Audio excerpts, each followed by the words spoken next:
Qassem Suleimani, for those of you who don't know, he was the head of the Quds force, which is a branch of the Iranians' official Revolutionary Guard, their official army. And the Quds force was basically in charge of Iran's external operations, military operations, be that in Iraq, be that in Syria, be that in Lebanon. And Qassem Suleimani was the head of this force.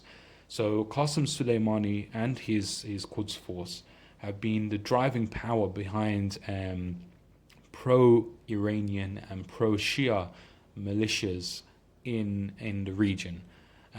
So in Iraq, for example, the Quds force mobilized the Popular Mobilisation Forces, which is a pro-Shia, pro-Iraqi government and pro-Iranian militia against ISIS. And they were quite successful. In many occasions, they actually cooperated with the US in ridding ISIS from areas such as Tikrit in central Iraq.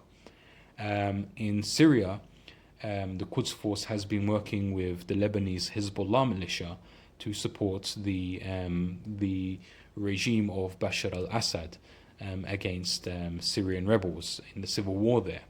And obviously you got Hezbollah, which is based in Lebanon, has expanded outside of Lebanon into Syria to support this pro-Shia, this pro-Iranian axis in the Middle East, which is a direct threat to countries such as Israel, which is very worried about Iran's expanding influence in the Middle East, as well as many pro-Western countries and the West itself, who have interests in the Middle East and are worried about Iran's growing influence in the region. So the assassination of Qassem Suleimani did actually raise many eyebrows. A lot of people were saying that it was the official beginning of World War III. I personally always doubted that. And when Iran actually responded to the US assassination of their top general by firing ballistic missiles into Iraq, aimed at US military bases, I called it a bluff personally, and I believe I was right. So Iran did respond. They fired these ballistic missiles. A lot of the missiles exploded just outside of the US bases, and from what we know, there were no casualties, whether they be US military personnel or civilians in the area. Now, I believe if Iran really wanted to cause damage to US assets in the Middle East, they could have. They would not have missed their targets. But Iran knows that they would not be able to deal with the blowback of that. So they put on a show, basically, for their people, to show their people that, hey, look, we're not taking crap from anyone. And Iran responded, and they're probably telling their people back home that, hey, look, we killed this many Americans and we destroyed this many bases. Don't believe what the American media is saying. They're just trying to cover it up.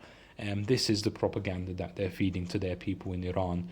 Meanwhile, the US, I believe they gave Iran the opportunity to make that response in order to satisfy the demands of their people, knowing that Iran would not actually intentionally cause any damage to US assets, because the US knows that Iran does not really want a direct conflict with the US. Iran does not want a direct conflict in the Middle East. They don't want to get involved.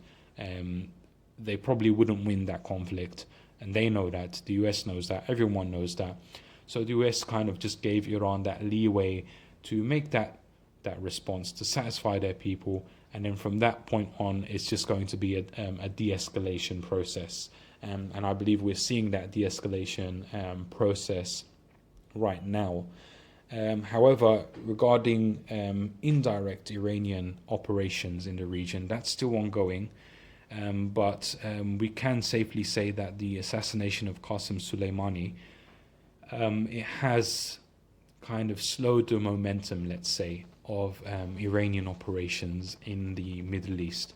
And that is going to suit countries like Israel just fine, who are going to take advantage of that opportunity to beat back some of its opponents in the region, isolate groups like Hamas, who enjoy a lot of support from Iran, and let's say expand or cement their position in the Eastern Mediterranean.